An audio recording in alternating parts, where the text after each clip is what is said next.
Assalamualaikum warahmatullahi wabarakatuh. Selamat datang di mata kuliah Keuangan Daerah bersama saya Ari Fauziah Amini. Hari ini kita akan membahas topik yang sangat penting dalam konteks administrasi publik dan keuangan pemerintahan, yaitu analisis pajak daerah. Materi ini mengacu pada referensi utama dari Mardiasmo dalam buku Otonomi dan Manajemen Keuangan Daerah, yang sudah menjadi rujukan standar dalam mengkaji pendapatan daerah dan mekanisme pengelolaannya.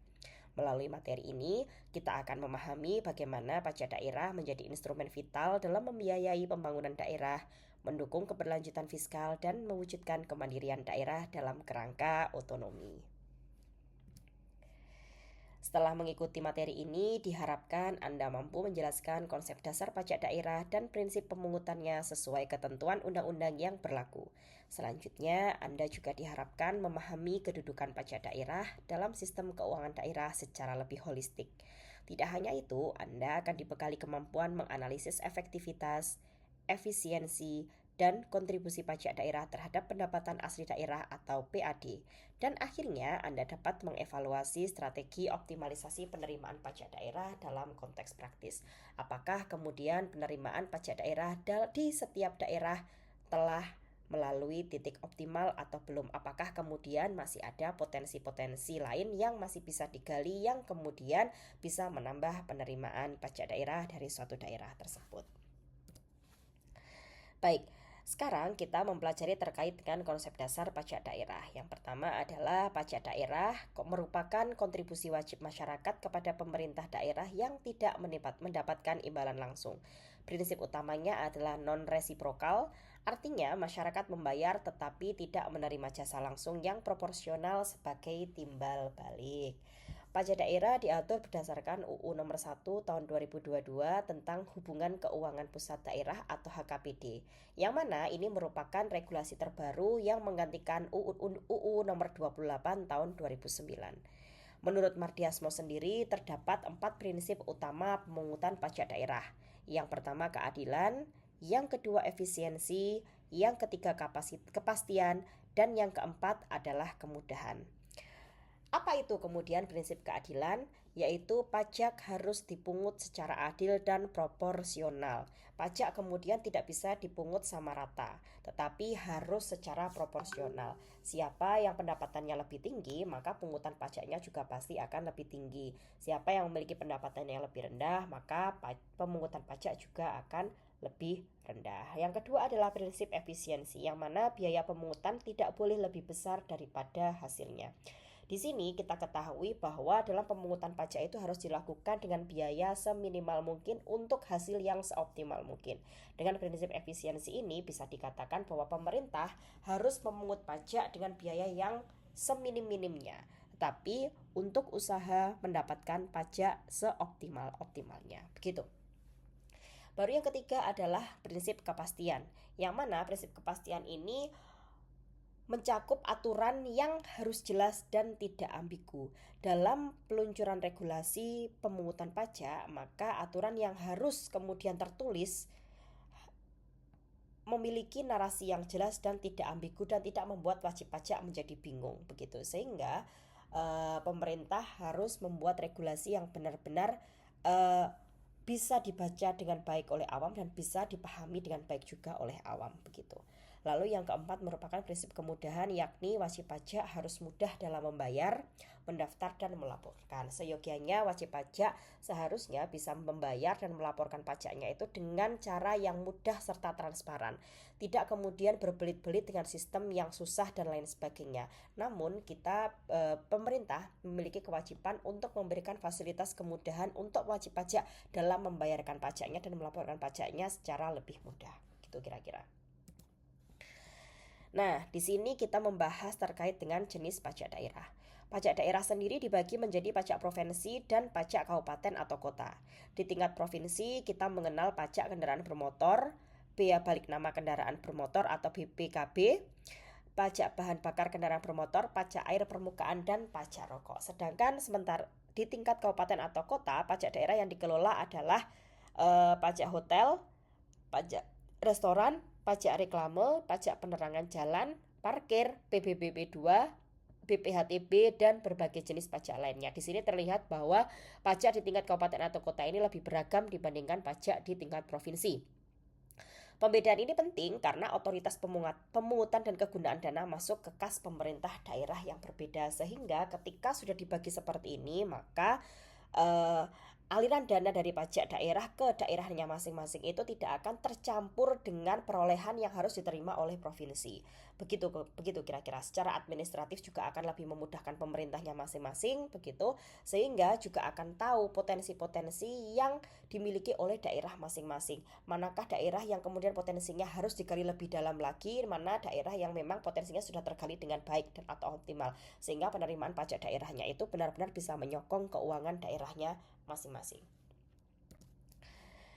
Pajak daerah sendiri merupakan sumber utama pendapatan asli daerah atau PAD. Peran pajaknya itu ada tiga. Yang pertama tadi, sumber utama pendapatan asli daerah atau PAD. Semakin tinggi pajak daerah yang bisa dipungut, semakin besar pula kemandirian fiskal daerah tersebut. Oleh karena itu, daerah harus benar-benar pintar menggali potensinya. Begitu, harus memungut pajak daerah dengan sebenar-benarnya. Begitu, harus dikawal terus pemungutan pajak daerah karena ini demi keberlangsungan kemandirian fiskal daerah tersebut. Lalu, pajak daerah juga merupakan instrumen kunci dalam pelaksanaan desentralisasi fiskal. Dengan pajak daerah, pemerintah lokal memiliki ruang lebih besar untuk mengatur prioritas pembangunan berdasarkan kebutuhan masyarakat setempat.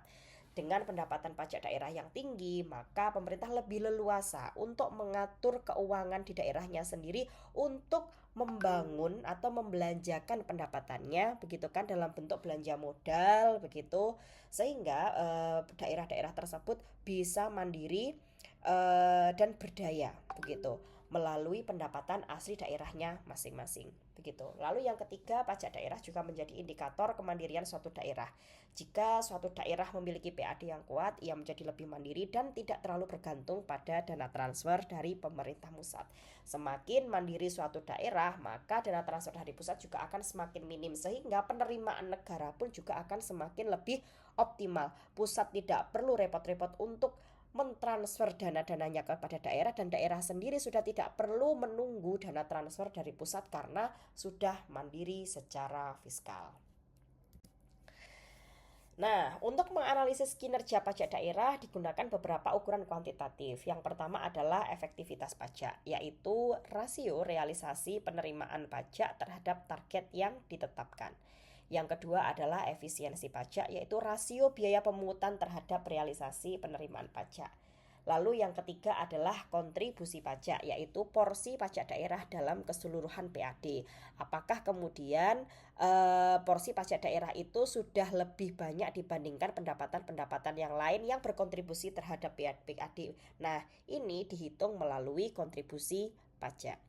Lalu yang keempat adalah pertumbuhan pajak yang mengukur perubahan penerimaan pajak dari tahun ke tahun. Terlihat tren dari tahun ke tahun penerimaan pajak daerah dalam suatu daerah itu bagaimana. Nah, dihitungnya melalui pertumbuhan pajak. Melalui indikator-indikator ini, kita dapat menilai apakah pemerintah daerah berhasil mengoptimalkan potensi pajaknya. Diharapkan dengan adanya perhitungan-perhitungan ini, pemerintah daerah itu semakin termotivasi untuk memaksimalkan potensi pajak daerahnya di daerah masing-masing, begitu kira-kira. Dalam rangka kemandirian fiskal dan juga desentralisasi fiskal yang optimal, sehingga suatu daerah bisa berdaya dan bisa membangun daerahnya sebaik mungkin melalui pendapatan asli daerahnya dan tidak harus menunggu transfer dari pusat. Interpretasi indikator ini perlu standar evaluasi, begitu. Misalnya, jika efektivitas lebih dari 100%, itu berarti realisasi penerimaan pajak melampaui target dan bisa dikategorikan sangat efektif. Sementara efisiensi yang rendah justru menunjukkan kinerja administrasi yang baik. Artinya biaya pemungutan rendah tetapi hasilnya tinggi, dan ini merupakan salah satu tujuan yang harus dicapai oleh seluruh pemerintah daerah dimanapun dia berada.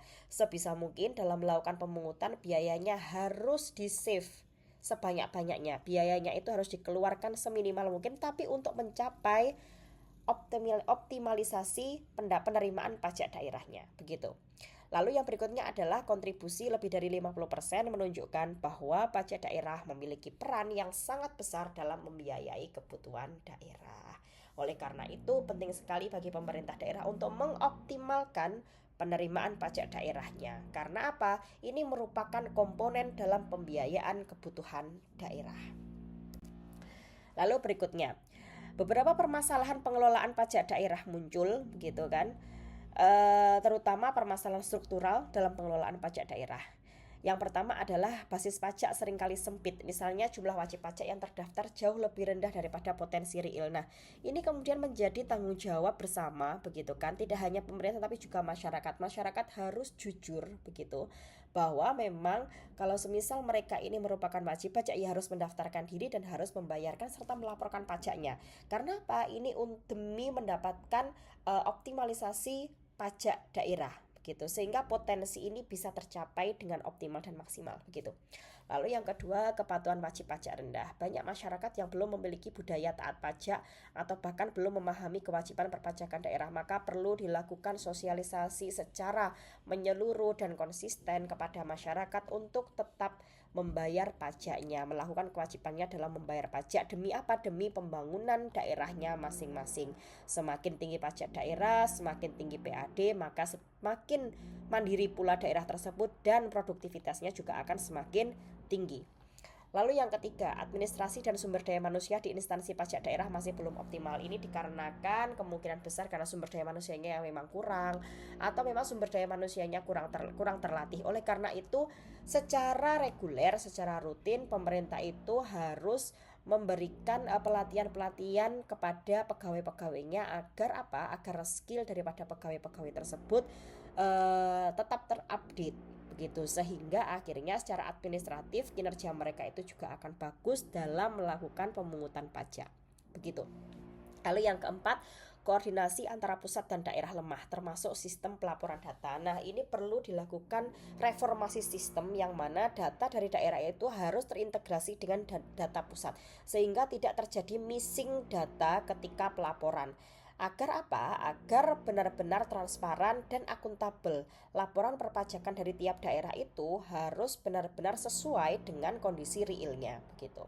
Lalu yang kelima, sering terjadi pungutan berlapis atau overlapping taxes yang menciptakan beban berlebih bagi wajib pajak dan menurunkan compliance. Nah, karena secara administratif terlalu berbelit-belit sehingga menimbulkan yang namanya pungutan berlapis itu berdampak kepada kepatuhan wajib pajak. Oleh karena itu dibutuhkan administrasi atau sistem yang kemudian benar-benar baik agar wajib pajak itu bisa melaporkan, membayar pajak itu lebih mudah dan lebih transparan. Begitu kira-kira.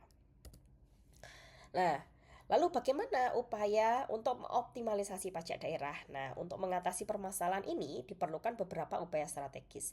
Yang pertama adalah meningkatkan kapasitas sumber daya manusia dan sistem administrasi pajak. Pegawai harus dibekali kemampuan analisis, audit pajak, dan manajemen wajib pajak. Yang kedua adalah digitalisasi layanan pajak melalui e-tax, e-billing, dan e-SPT. Nah, sistem digital akan memudahkan pembayaran dan memperkecil kebocoran, meminimalisir kebocoran-kebocoran. Yang ketiga adalah sosialisasi yang lebih intensif kepada wajib pajak, bukan hanya sekedar sosialisasi normatif, tetapi juga edukatif dan persuasif. Sehingga apa? Wajib pajak atau masyarakat itu bisa lebih sadar akan kewajibannya dalam membayar pajak demi tercapainya optimalisasi pajak daerah, gitu kira-kira. Lalu yang keempat adalah evaluasi tarif dan basis pajak berdasarkan potensi ekonomi daerah. Misalnya daerah pariwisata bisa optimalkan pajak hotel dan restoran, daerah industri bisa optimalkan pajak air dan pajak bahan bakar, sehingga semua tercapai dengan optimal sesuai dengan potensi ekonomi yang dimiliki oleh daerah masing-masing. Nah, lalu implikasi terhadap kemandirian fiskal daerahnya bagaimana? Ketika pajak daerah dikelola dengan baik, dampaknya sangat signifikan. Penerimaan pajak yang efektif akan mengurangi ketergantungan daerah pada dana transfer pusat seperti DAU dan DAK, seperti yang sudah saya jelaskan tadi. Dana alokasi umum dan dana alokasi khusus yang didapatkan dari pemerintah pusat, begitu. Kemudian pajak daerah yang kuat menciptakan ruang fiskal yang lebih luas sehingga daerah memiliki fleksibilitas dalam membiayai belanja publik, sehingga Pemerintah daerah sudah tidak perlu bingung-bingung ketika ingin melakukan belanja publik atau belanja modal demi tujuan produktivitas daerah tersebut. Tidak perlu menunggu dana transfer dari pusat. Karena apa? Karena daerah tersebut sudah mandiri secara fiskal. Lalu selanjutnya, pengelolaan pajak yang transparan dan akuntabel akan meningkatkan kepercayaan publik dan memperkuat tata kelola pemerintahan. Itu pasti, karena apa? Publik akan lebih percaya dengan tata kelola pemerintahan yang baik ketika secara administratif dan secara penanganan pegawai-pegawai pemerintahan itu mumpuni. Sehingga itu nanti juga akan berdampak kepada kepatuhan wajib pajak, kesadaran dari wajib pajak untuk membayar pajaknya, membayar kewajibannya demi pembangunan ekonomi suatu daerah. Secara keseluruhan, pajak daerah merupakan instrumen penting dalam mewujudkan otonomi daerah yang efektif. Analisis kinerja pajak daerah harus mencakup efektivitas, efisiensi, kontribusi, dan pertumbuhan pajak. Optimalisasi pajak memerlukan reformasi kelembagaan dan teknologi informasi yang berkelanjutan. Semakin kuat sistem pajak daerah, maka semakin mandiri dan sehatlah keuangan daerah, dan semakin baik pula kualitas pelayanan publik ke masyarakat. Demikian materi yang bisa saya sampaikan pada sesi kali ini. Semoga bisa bermanfaat bagi semua. Enjoy this video. Sampai jumpa di sesi berikutnya. Wassalamualaikum warahmatullahi wabarakatuh.